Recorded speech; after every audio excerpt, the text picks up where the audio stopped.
Student, today we will discuss about the chapter number 2 work. Okay, तो then start करते हैं work से. Work, what is the work? जैसा कि आपके बुक में लिखा हुआ है कि work is set to be done only when the force applied on the body makes the body move. कहने का मीन्स ये है कि अगर कोई भी बॉडी है, मान लीजिए अगर ये कोई एक बॉडी है, दिस इज बॉडी, ठीक है. अब हम इस पे क्या कर रहे हैं, इसको हम पुश करने के लिए एक फोर्स अप्लाई कर रहे हैं एफ, ठीक है.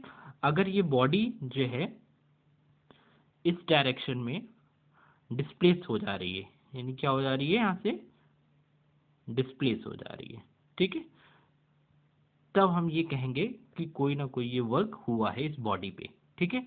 अगर इस बॉडी पे कोई भी डिस्प्लेसमेंट ना होता, अगर फोर्स लगाने के बावजूद अगर इस बॉडी पे अगर कोई भी डिस्प्लेसमेंट नहीं होता, तो उसमें हम वर्क नहीं मानते हैं. यानी कि फर्स्ट ऑफ थिंग कि वर्क के लिए दो चीज नेसेसरी है, first is force and second thing is displacement, ठीक है. तो अगर किसी भी बॉडी पे अगर हम फोर्स लगा रहे हैं तो उसमें डिस्प्लेसमेंट होना जरूरी है, ठीक है. तो अगर हम इसको इस तरह से डिफाइन कर सकते हैं कि अगर किसी बॉडी पे हमने फोर्स लगाया है, वो बॉडी डिस्प्लेस हो गई है, तो उस बॉडी पे कोई ना कोई वर्क हुआ है. ओके, ठीक. नेक्स्ट,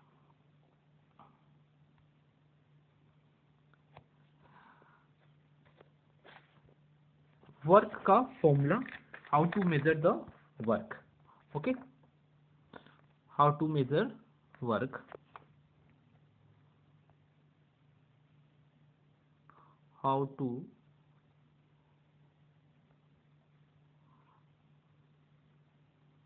मेजर, ठीक है. वर्क को कैसे हम लोग मेजर करते हैं, वर्क को हम लोग W से डिनोट कर रहे हैं. Work equal to force into displacement. Displacement is denoted by S into cos theta.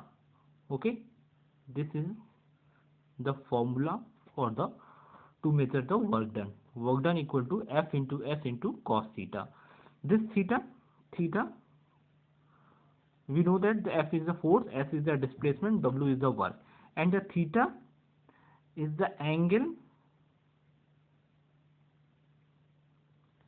angle between direction of force and the direction of displacement. Okay, theta is the angle between the direction of the force and the displacement. Okay, तो now जो formula हो गया आपका W equal to F S into cos theta. Okay,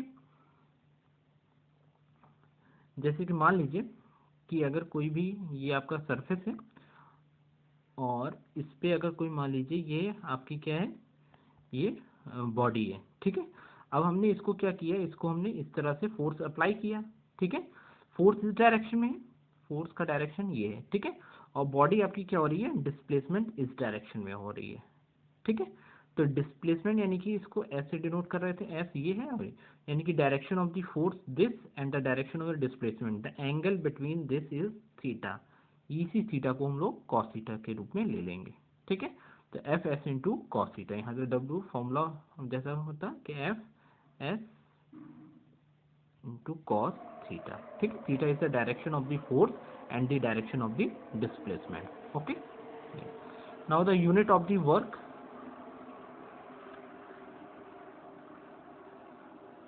unit of work. Okay, जैसा कि हम लोग दो सिस्टम पढ़ते हैं. पहला होता है आपका एसआई सिस्टम. एसआई सिस्टम में वर्क की जो यूनिट होती है वो जूल होती है. ओके, और जो आपकी सीजीएस में होती है, जो वर्क की यूनिट होती है वो अर्ग होती है, ठीक है. दो यूनिट याद रखिएगा, एक एसआई यूनिट में वर्क की यूनिट जूल होती है और सीजीएस में वर्क की यूनिट होती है अर्ग, ठीक है. तो जूल और अर्ग में ये रिलेशन होता है, 1 joule equal to 10 to power 7 erg, ठीक है. तो ये आपका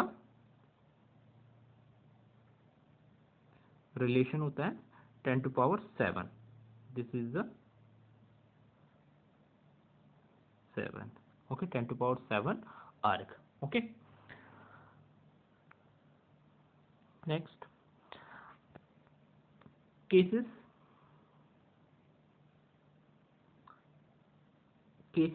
जो होंगे वो थीटा पे डिपेंड करेंगे। जैसा कि हम लोगों ने जानते थे कि फॉर्मूला होता है W = F S cos theta, ठीक है।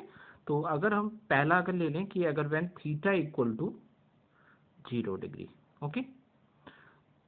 सेकंड केस के बारे में पढ़ेंगे जब थीटा आपका क्या होगा 180 डिग्री हो जाएगा, ओके। थर्ड केस हम लोग पढ़ेंगे इसमें व्हेन थीटा = 90 डिग्री, ठीक है। तो इन डिफरेंट केसेस में हम लोग एग्जांपल के साथ ये पढ़ेंगे कि थीटा अगर 0 होगा तो वर्क पे क्या इफेक्ट पड़ेगा, जब थीटा आपको 180 डिग्री हो जाएगा तब क्या इफेक्ट पड़ेगा, और जब थीटा आपका 90 डिग्री हो जाएगा तब क्या इस पे इफेक्ट पड़ेगा, ओके, ठीक है। तो जैसे थीटा = 0, थीटा = 0 का मतलब हुआ कि जिस डायरेक्शन में आपका फोर्स है उसी डायरेक्शन में आपका क्या होगा, डिस्प्लेसमेंट भी हो जाएगा, यानी कि एफ का डायरेक्शन और एस का डायरेक्शन सेम हो जाएगा, ठीक है, इस वाले केस के लिए। इस वाले में आपका ये हो जाएगा, ठीक है, इस वाले केस के लिए ये, ठीक है। अच्छा, थीटा = 180 डिग्री कब होगा, जब आपका फोर्स का डायरेक्शन मान लीजिए इस डायरेक्शन में हो और आपका डिस्प्लेसमेंट जो है इस डायरेक्शन में होता है, ठीक है, तब ये 180 डिग्री बन जाएगा, ठीक है। तब इस केसेस में आपका थीटा की वैल्यू जो हो जाएगी वो 180 डिग्री हो जाएगी, ठीक है। अच्छा, और जब थीटा = आपका 90 हो जाएगा तो उस केस में क्या हो जाएगा, मान लीजिए फोर्स का डायरेक्शन इस डायरेक्शन में होगा और आपका जो डिस्प्लेसमेंट होगा वो इस डायरेक्शन होगा, जिससे कि ये 90 डिग्री बन जाएगा, ठीक है। तो इन तीनों केसेस के बारे में हम लोग ये स्टडी करेंगे विद एग्जांपल कि वर्क डन क्या होगा इन तीनों केसेस के लिए, ठीक है। तो जब थीटा = 0 तो एफ और एस का डायरेक्शन एक ही डायरेक्शन में, जब थीटा = 180 डिग्री तो एफ और एस एक दूसरे के अपोजिट डायरेक्शन में हो जाएंगे, और जब थीटा और 90 हो जाएगा तो फोर्स और डिस्प्लेसमेंट के बीच में परपेंडिकुलर आ जाएगा, ठीक है, 90 डिग्री हो जाएगा, ओके।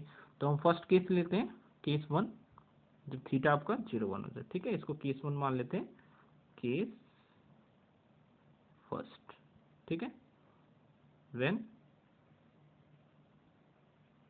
Theta = 0 degree, okay. तो जैसा हम जानते हैं कि कॉस थीटा मतलब थीटा कॉस 0 की वैल्यू कितनी होती है, 1 होती है, ठीक है। इसको हम लोग मैथ्स में पढ़ चुके हैं, कॉस 0 की वैल्यू जो होती है वो 1 होती है, ठीक है। तो इस केस में जो वर्क डन का फॉर्मूला आ जाएगा एफ एस कॉस थीटा की जगह 0 डिग्री, तो यहाँ पे W = हो जाएगा एफ एस, ठीक है। तो यहाँ पे वर्क हमारा कैसा होगा, पॉजिटिव वर्क होगा, कैसा होगा, पॉजिटिव वर्क हो जाएगा, ठीक है, पॉजिटिव वर्क डन कहलाएगा, ठीक है। अच्छा, और भी अब इसमें एग्जांपल हम समझ सकते हैं कि इसमें क्या हो सकता है कि एग्जांपल क्या हो जाएंगे आपके। तो एग्जांपल्स के लिए देखिए, जैसे अगर वर्क डन आपका पॉजिटिव है, जैसे एग्जांपल इसी केस में हम एग्जांपल पढ़ रहे हैं, एग्जांपल्स क्या हो जाएंगे, जैसे कि मान लीजिएगा कोई भी बॉल है, ठीक है, बॉल को हम जो है फ्री फॉलिंग कर रहे हैं, मतलब नीचे की तरफ हम फ्री फॉल कर रहे हैं, ठीक है। तो ये जो बॉल है वो बॉल जो है ग्रेविटेशनल फोर्स की वजह से नीचे की तरफ आ रही है, यानी कि इस पे जो फोर्स लग रहा है वो ग्रेविटेशनल फोर्स लग रहा है, यानी कि ग्रेविटेशनल फोर्स का डायरेक्शन आपका क्या हुआ, इस डायरेक्शन में हुआ, और बॉल जो हो रही है वो भी आपकी क्या हो रही है, इधर ही इसी डायरेक्शन में मूव कर रही है, ठीक है। तो यानी कि यहाँ पे आप देख रहे हो कि फोर्स का डायरेक्शन और डिस्प्लेसमेंट का डायरेक्शन एक ही डायरेक्शन में है, तो यहाँ पे वर्क हमारा क्या हो जाएगा, पॉजिटिव हो जाएगा, वर्क कैसा हो जाएगा हमारा, पॉजिटिव आ जाएगा, ठीक है। तो ये जो बेस्ट एग्जांपल वर्क पॉजिटिव है हमारा, ठीक है। अच्छा, और भी इसमें हम कर सकते हैं, आपकी बुक्स में कई एग्जांपल्स दे रखे हैं, दूसरा एग्जांपल है इसी केसेस के लिए जब वर्क डन और फोर डिस्प्लेसमेंट का डायरेक्शन एक ही डायरेक्शन, यानी पॉजिटिव वर्क डन कब कब मिलेगा। तो पॉजिटिव वर्क डन के लिए जैसे कि कोई भी कुली है मान लीजिए, ठीक है, ये है कुली है, ठीक है, और ये आपका ये लोड है, ठीक है। अब कुली जो होगा इस लोड को अपने सर पे रख रहा है, ठीक है, तो लोड का डायरेक्शन इस डायरेक्शन में हुआ और कुली के थ्रू जो फोर्स का डायरेक्शन हुआ वो भी आपका इसी डायरेक्शन में, मतलब आपका डिस्प्लेसमेंट यानी लोड का डिस्प्लेसमेंट का डायरेक्शन और फोर्स का डायरेक्शन दोनों एक ही डायरेक्शन में हुआ, तो यहाँ पे भी आपका वर्क क्या हो जाएगा, पॉजिटिव हो जाएगा, ठीक है। तो वर्क हमारा पॉजिटिव वर्क डन हो जाएगा। ओके, नेक्स्ट केस 2 लेते हैं हम लोग। ये केस 1 हो गया जब थीटा आपका 0 डिग्री होता है। केस 2 में when theta equal to 180 degree. Okay, 180 degree की केस में हम जानते हैं कि कॉस 180 डिग्री की वैल्यू जो होती है वो -1 होती है। ओके, ये हमेशा याद कर लीजिएगा, कॉस 180 डिग्री की वैल्यू -1 होगी। तो यहाँ पे W इक्वल टू जो हो जाएगा एफ एस कॉस थीटा की वैल्यू, यहाँ पे हम 180 डिग्री ले रहे हैं, तो यहाँ पे हमारा -1 हो जाएगा और W equal to F S हो जाएगा, यानी कि यहाँ पे हमें निगेटिव वर्क डन मिल रहा है, ठीक है। जैसा आप यहाँ पे देख रहे हैं, यहाँ पे हमें कैसा मिलेगा, निगेटिव वर्क डन मिल रहा है, ठीक है, निगेटिव वर्क डन मिला, ठीक है। अब इसके एग्जांपल देख लिया जाए, क्या क्या हो सकते हैं इसके एग्जांपल। तो इसमें हमको ये पता है कि जब वर्क डन और डिस्प्लेसमेंट का डायरेक्शन एक दूसरे के अपोजिट डायरेक्शन में होता है, ठीक है। तो जैसे कि आपका इसमें एग्जांपल दे रखा है, इसी बॉल को ही समझ लेते हैं।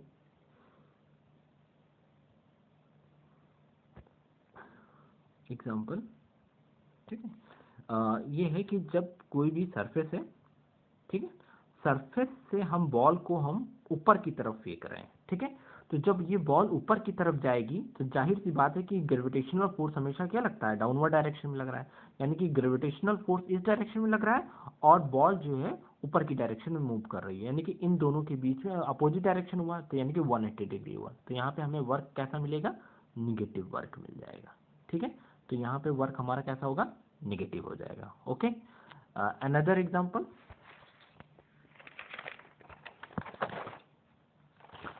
अनदर एग्जाम्पल हो जाएगा आपका, जैसे कि मान लीजिए कि अगर कोई भी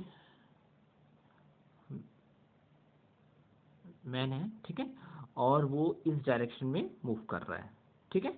तो जाहिर सी बात है ये सरफेस है, ठीक है, तो फोर्स का डायरेक्शन इधर है, यानी कि मैन जो है आगे की तरफ मूव कर रहा है, और लेकिन इस पे जो आपका डिस्प्लेसमेंट है, मतलब यानी कि इस पे जो आपका एक फ्रिक्शनल फोर्स लग रहा है, सॉरी, यानी कि यहाँ पे ये फोर्स को फोर्स नहीं लेंगे, यहाँ पे हम डिस्प्लेसमेंट ले लेते हैं इसको। तो ये जो है हमारा क्या होगा, ये डिस्प्लेसमेंट हो जाएगा। ओके, ये हमारा डिस्प्लेसमेंट हो गया, और जाहिर बात है कि इसमें हमेशा हम जानते हैं कि जो फोर्स यहाँ पे क्या लग रहा है, फ्रिक्शनल फोर्स लग रहा है, यहाँ पे क्या लगेगा, एक फ्रिक्शनल फोर्स लग रहा है, ठीक है।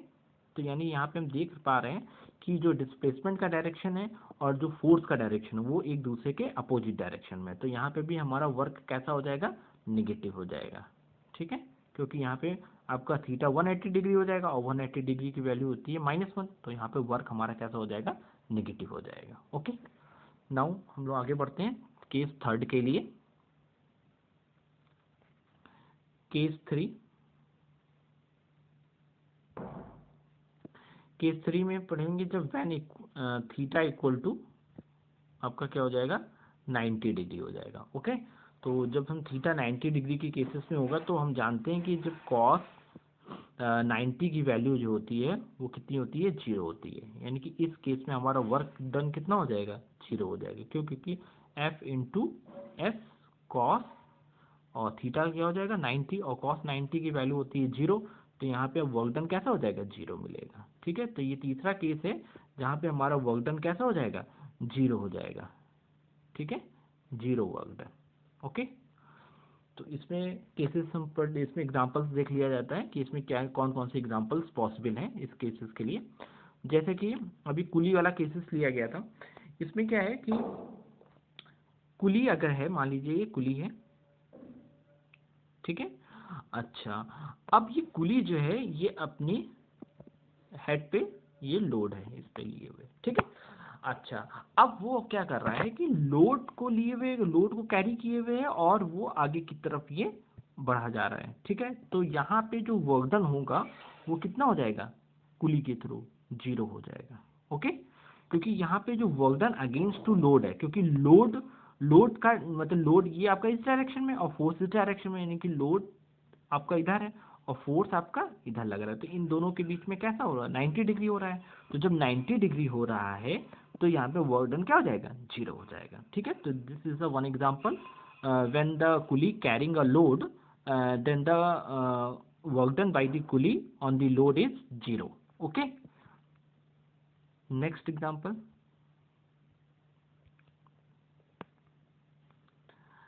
नेक्स्ट एग्जांपल हो सकता है कि मान लीजिए अगर कोई भी सर्कुलर पाथ है, ठीक है, तो सर्कुलर पाथ है, कोई भी बॉडी अगर वो सर्कुलर पाथ में मूव कर रही है तो जहाँ जाहिर सी बात है कि सर्कुलर पाथ में मतलब यहाँ पे ए था और ये घूम के फिर वापस ए पे आ गया, तो टोटल डिस्प्लेसमेंट कितना हो गया, 0 हो गया।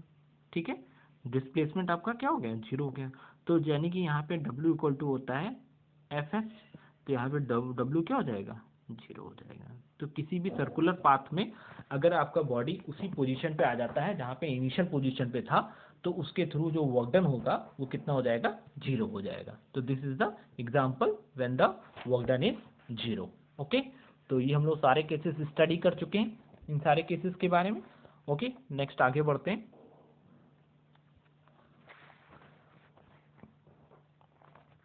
ग्राफिकल रिप्रेजेंटेशन, ग्राफिकल, ठीक है। तो मान लीजिए अगर किसी भी कोई फोर्स है और बोला गया है कि वो फोर्स हमारा कैसा है, वेरिएबल फोर्स है। कैसा फोर्स है, वेरिएबल फोर्स है। तो उस वेरिएबल फोर्स को हम कैसे शो करते हैं किसी भी ग्राफ में, तो ये मान लीजिए कि हमारे ये आपका एक्स एक्सिस है, ये आपका वाई एक्सिस है। ठीक है, तो हम एक्स एक्सिस पे क्या ले रहे हैं, फोर्स, और Y axis, sorry Y axis पे फोर्स और एक्स एक्सिस पे डिस्प्लेसमेंट। ठीक है, तो अगर हम मान लीजिए कि अगर वेरिएबल फोर्स हो, कैसा फोर्स है, वेरिएबल फोर्स होगा, तो हम इसको इस तरह से डिनोट करते हैं। ठीक है, तो ये क्या शो करता है, हमारा वेरिएबल फोर्सेस। ये क्या शो करेगा, फोर्स हमारा वेरी कर रहा है डिस्प्लेसमेंट टू डिस्प्लेसमेंट। ठीक है, तो ये हमारा वेरिएबल फोर्स हुआ, किसी भी ग्राफ के थ्रू हम इसको रिप्रेजेंट कर सकते हैं। ठीक है, अच्छा, पहला हो गया। दूसरा, अगर मान लीजिए कोई भी कांस्टेंट फोर्स है, ठीक है, कैसा फोर्स है हमारे पास, कांस्टेंट फोर्स है, उसको बोला गया कि आपको उसको ग्राफिकली रिप्रेजेंट करिए। तो इसमें सिंपल तरीका है, जैसे कि इसमें ग्राफ जैसे पहला खींचा गया था वैसे ही हम लोग खींच लेंगे। ये एक्स एक्सिस है, ये वाई एक्सिस है, और ये आपका वाई एक्सिस पे हमने फोर्स ले लिया और एक्स एक्सिस पे हमारा ये हो गया। ठीक है, तो अगर मान लीजिए कांस्टेंट फोर्स है, यानी फोर्स चेंज नहीं हो रहा है, डिस्प्लेसमेंट, तो ये हमारा हो जाएगा कांस्टेंट फोर्स। ठीक है, तो हम कांस्टेंट फोर्स को ग्राफिकली हम जो है शो कर सकते हैं। ठीक है, तो वेरिएबल फोर्स और ये कांस्टेंट फोर्स को हम ग्राफिकली शो कर सकते हैं। ओके, नेक्स्ट,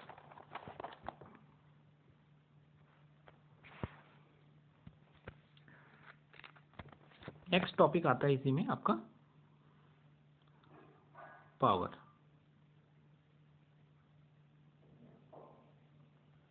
ठीक है, अब पावर एक्चुअली क्या होता है, पावर की जो डेफिनेशन है वो ये है आपकी, the rate of doing work is called power. Okay, the rate of doing work is power. तो एक्चुअली क्या है, अभी तक हमने वर्क को पढ़ा था, अगर हम वर्क को टाइम के साथ रिलेट कर देते हैं तो वो हमारा एक नया टर्म आता है पावर। ठीक है, तो अगर कोई भी हम वर्क डन कर रहे हैं और विद द टाइम ड्यूरेशन के साथ कि इतने टाइम में हम इतना वर्क डन कर चुके हैं, तो वो हमारे लिए पावर कहलाएगा। ठीक है, तो बेसिकली जो पावर का फॉर्मूला होता है, P इक्वल टू होता है work done upon time. Okay, this is the formula of power,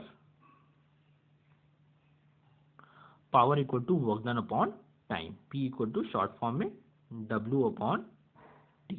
okay, work done का ही फॉर्मूला हो गया, rate of doing work. Okay, now the units of the power,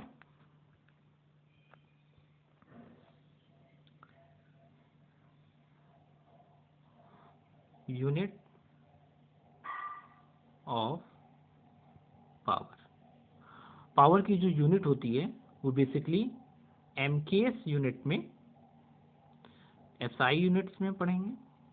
okay, MKS units में और SI units में हम लोग पढ़ते हैं। ठीक है, तो इसमें आपका हो जाएगा, और CGS यूनिट्स में भी होता है आपका CGS यूनिट। तीनों सिस्टम में हम अलग अलग पावर की यूनिट्स पढ़ेंगे।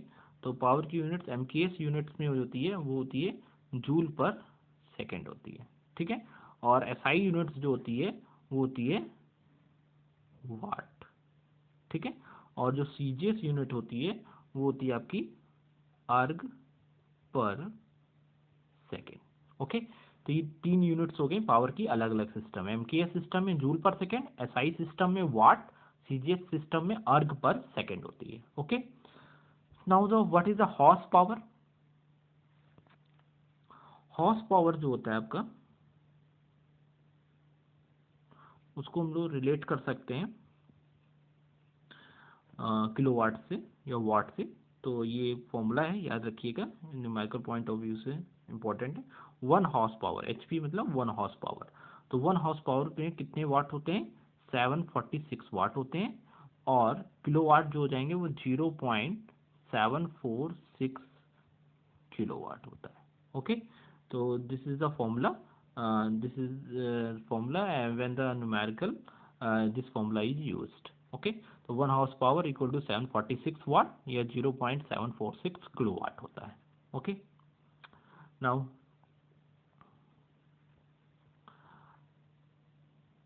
डिफरेंस बिटवीन, अभी हम लोग 2 चीज टर्म पढ़ चुके हैं, वर्क और पावर। तो अभी इसी दोनों में क्या डिफरेंस होता है वो हम लोग स्टडी करेंगे। Difference between work and power. ठीक है, तो difference between work and power, power और वर्क में क्या डिफिनेशन, क्या डिफरेंस हो सकता है वो हम लोग डिस्कस कर रहे हैं। तो एक तरफ लिख लेते हैं वर्क और दूसरी तरफ पावर। ओके, अच्छा, तो पहला जो है वर्क डेफिनेशन से इसको सॉल्व कर लेंगे कि work done is by the force is equal to the product of force and the displacement. Okay, तो W इक्वल टू होता है हमारा F इंटू S होता है, और यहाँ पे पावर जो होता है वो रेट ऑफ डूइंग वर्क होता है, वर्क डन अपॉन टाइम होता है। ठीक है, सेकंड जो डिफरेंस है वो है work done does not depends upon the time, ये टाइम पे डिपेंड नहीं करता। ठीक है, तो नॉट डिपेंड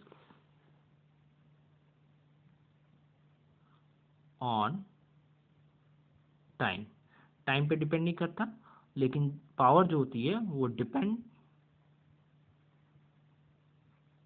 ऑन टाइम होता है। ठीक है, थर्ड डिफरेंस जो है वो ये होती है यूनिट से। जो वर्क यूनिट्स होती है SI में वो जूल होती है, और SI यूनिट में जो पावर की यूनिट होती है वो होती है वाट। ओके, ये 3 डिफरेंस है वर्क एंड पावर के बीच में। ओके, नेक्स्ट जो नेक्स्ट टॉपिक आ रहा है वो एनर्जी आ रहा है।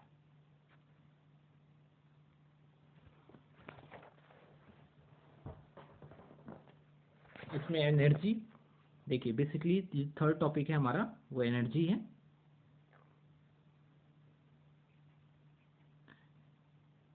ठीक है, एनर्जी क्या होती है, जैसा कि डेफिनेशन में the energy of the body is its capacity to do work.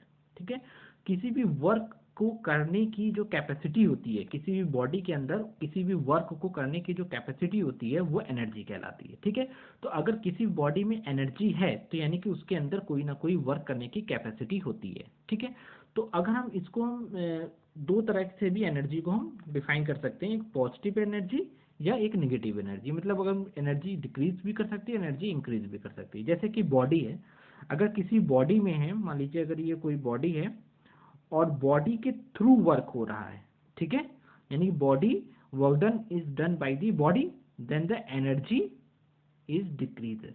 Okay, energy क्या हो जाएगी, ई से डिनोट कर रहे हैं एनर्जी को, तो एनर्जी आपकी क्या हो रही है, डिक्रीज हो जाएगी। ठीक है।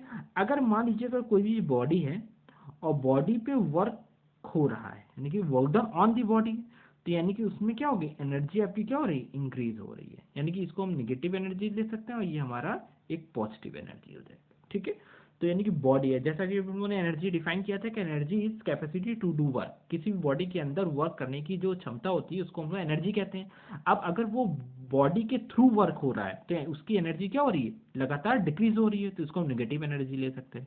अगर कोई भी बॉडी पे वर्क हो रहा है, यानी कि वर्क डन जो है बाहर से किसी बॉडी पे किया जा रहा है, तो उसकी एनर्जी क्या हो जाएगी, गेन हो जाएगी, इंक्रीज हो जाएगी, तो इसको हम लोग पॉजिटिव एनर्जी लेते हैं। ठीक है। तो ये हो गया आपका एनर्जी। अब एनर्जी को हम लोग जो है वर्क से भी रिलेट कर सकते हैं। क्यों? क्योंकि एनर्जी और वर्क में इक्विवेलेंस होता है। एनर्जी एज अ वर्क भी लिख सकते हैं। क्यों? क्योंकि देखिए वर्क के लिए आपका डिस्प्लेसमेंट का होना जरूरी है, उसी तरह एनर्जी के लिए आपका वर्क फ्लो होना जरूरी है। यानी कि अगर कोई ना कोई वर्क होगा, जैसे बॉडी के अंदर एनर्जी हो रही हो या बॉडी पे एनर्जी दी जा रही है और वर्क डन किया जा रहा है, तो दोनों में वर्क का फ्लो है, तो इसलिए एनर्जी यहाँ पे भी जरूरी है और वर्क के लिए डिस्प्लेसमेंट का होना जरूरी होता है। ठीक है। तो यहाँ पे दोनों की जो यूनिट्स होती है वो हम जूल ही काउंट करते हैं। ठीक है। तो ये एनर्जी की भी यूनिट्स क्या होती है, आपकी जूल होती है। ओके। अच्छा, लेकिन कुछ डिफरेंसेस होते हैं एनर्जी और पावर। अब हम लोग पढ़ेंगे एनर्जी और पावर में डिफरेंस। ओके। तो अब हम यहाँ पे एनर्जी, एक तरफ एनर्जी लिख लेते हैं और एक तरफ हम पावर लिख लेते हैं। ठीक है। अब एनर्जी और पावर में क्या डिफरेंस है ये हम लोग डिस्कस करेंगे। फर्स्ट पॉइंट, जैसा कि डेफिनेशन से energy is capacity to do work. Okay. और पावर क्या होती है, power is a source, is a rate of energy, this is the rate of energy. Okay. Rate of work done या rate of energy भी कह सकते हैं, energy. Okay. और वर्क भी लिख सकते हैं। ठीक है। तो पहला तो डेफिनेशन से ही हो गया। सेकेंड है आपका energy does not depends upon the time. ठीक है। Not depend on time. Power है डिपेंड्स अपॉन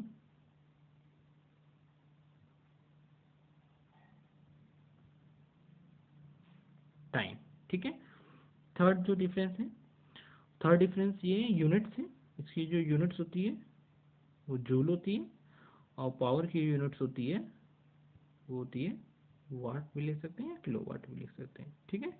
तो वही सेम डिफरेंसेस हैं, बस केवल जो है जो आपका वर्क एंड पावर में जो डिफरेंस है वही आपका एनर्जी और पावर में आएगा। ठीक है। तो ये तीन डिफरेंस हो गए एनर्जी और पावर के बीच में। ओके।